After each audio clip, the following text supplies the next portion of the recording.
Hi everyone. பௌத்த கொடி கட்டியவர்கள் போலீசாரை தாக்கிய சம்பவம் ஒன்று பேர்வளை பிரதேசத்திலே இடம்பெற்றுள்ளது. பௌத்த கொடிகளை வீதியோரம் கட்டும் பொழுது வீதி போக்குவரத்திற்கு பாதிப்பு ஏற்படுகின்றது.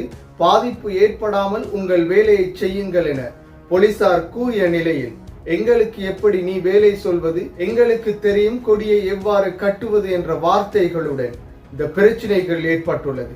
இந்த பிரச்சனை வாய்த்தகக்கமாக மாறியிருந்த நிலையில் இறுதியில் 3 போலீசார் இவர்களால் தாக்கப்பட்டுள்ளனர். இந்த பிரச்சனை 3 போலீசார் தாக்கப்பட்ட நிலையில் வானத்தை நோக்கி துப்பாக்கி வேட்டுக்கள் சுடப்பட்ட நிலையிலே இந்த பிரச்சனை முடிவுக்கும் கொண்டு வரப்பட்டுள்ளது.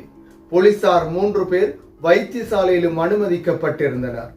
இது தொடர்பாக பார்ப்பதற்கு முன்னர் தனியொரு யூடியூப் சேனலை சப்ஸ்கிரைப் செய்யாதவர்கள் சப்ஸ்கிரைப் செய்து உங்கள் ஆதரவை வழங்குங்கள்.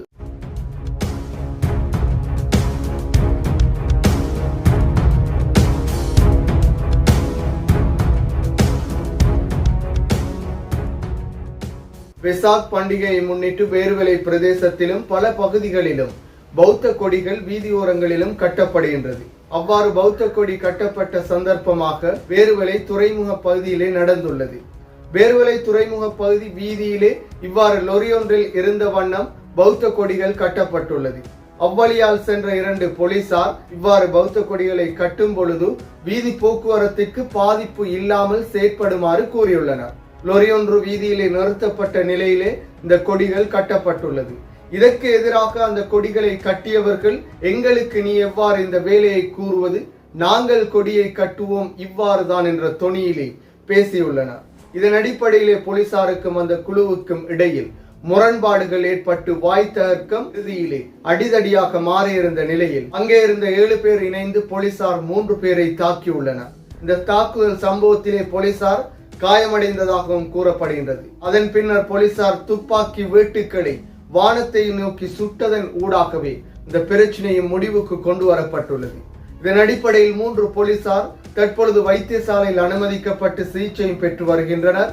இந்த பிரச்சனையுடன் தொடர்புபட்ட 5 பேர் கைது செய்யப்பட்டுள்ளனர்.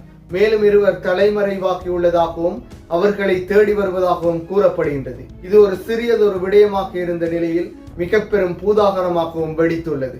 இதிலே மிக முக்கியமான விடயம், இதற்கு முன்னர் இருந்த அரசாங்கங்களின் காலத்திலே மிக முக்கியமாக கோட்டாபய ராஜபக்சவின் காலத்தில் பௌத்தர்களுக்கு அதிக அளவு செல்வாக்கை வழங்குகின்றோம் என்ற அடிப்படையில் இனவாத செயற்பாடுகளை தூண்டிவிட்டு இளைஞர்களை தூண்டிவிட்டு இவ்வாறு வீதிகளை மறைத்தும் போக்குவரத்தை தடை செய்தும் மதவாதம் இனவாத செயற்பாடுகள் அரங்கேற்றப்பட்டது. மதத்திற்காக இனத்திற்காக பல பிரச்சனைகள் ஏற்படுத்தப்பட்டது. ஒரு பண்டிகைக்காக கொடி கட்டுவதில் எந்த பிரச்சனைகளும் கிடையாது என்றாலும் யாருக்கும் பாதிப்பு ஏற்படாத வகையில் அதனை செய்ய வேண்டும். அதனையே போலீசாரும் சுட்டி காட்டியிருந்தனர். போக்குவரத்திற்கு பாதிப்பு இல்லாத வகையில் கொடிகளை கட்டுமாறு கூறியிருந்த நிலையிலே இந்த பிரச்சனை ஏற்பட்டிருந்தது. இதற்கு முன்னர் இருந்த ஆட்சியாளர்களாக இருந்தால் மக்கள் தூண்டப்பட்டு இது வேறு பிரச்சனைகளாகவும் உருவாக்கப்பட்டிருக்கும். அவ்வாறே பல சந்தர்ப்பங்களில் உருவாக்கப்பட்டது. இனவாத பிரச்சனைகள் கூட ஏற்படுத்தப்பட்டிருந்தது. என்றாலும் தற்போதைய அரசாங்கம் இனவாதம் ஊழலிற்கு எதிராக செயற்படுவதாக கூறும் நிலையிலே தற்பொழுது இலங்கையில் இனவாத பிரச்சனைகள் இல்லாத நிலை காணப்படுகின்றது. எனவே இவ்வாறு பிரச்சனைகளில் ஈடுபடுபவர்களுக்கு எதிராக சரியான தண்டனைகள் வழங்க வேண்டும். அதிலும் தமது கடமையிலே ஈடுபட்ட போலீசாரை தாக்கிய குற்றவாளிகளுக்கு சரியான தண்டனைகள் வழங்கப்படுவதன் ஊடாகவே இவ்வாறான குற்றங்களும் இலங்கையிலிருந்து இல்லாமலாக்கப்படும். அதே போன்று போலீசாரும் நேர்மையான முறையில் செயற்பட வேண்டும். லஞ்சம் ஊழலில் இருந்து முழுமையாக போலீசாரும் தவிர்த்து நடக்க வேண்டும். அவ்வாறு நடந்து இலங்கையின் பாதுகாப்பை உறுதிப்படுத்துவார்களாக இருந்தால் இலங்கை மிகவும் சுதந்திரமான நாடாக, அனைத்து மக்களும் நிம்மதியாக வாழக்கூடிய நாடாக மாறும். மீண்டும் ஒரு வீடியோ பதிவில் சந்திக்கும் வரை தனியொருமை யூடியூப் சேனலை சப்ஸ்கிரைப் செய்யாதவர்கள் சப்ஸ்கிரைப் செய்து உங்கள் ஆதரவை வழங்குங்கள்.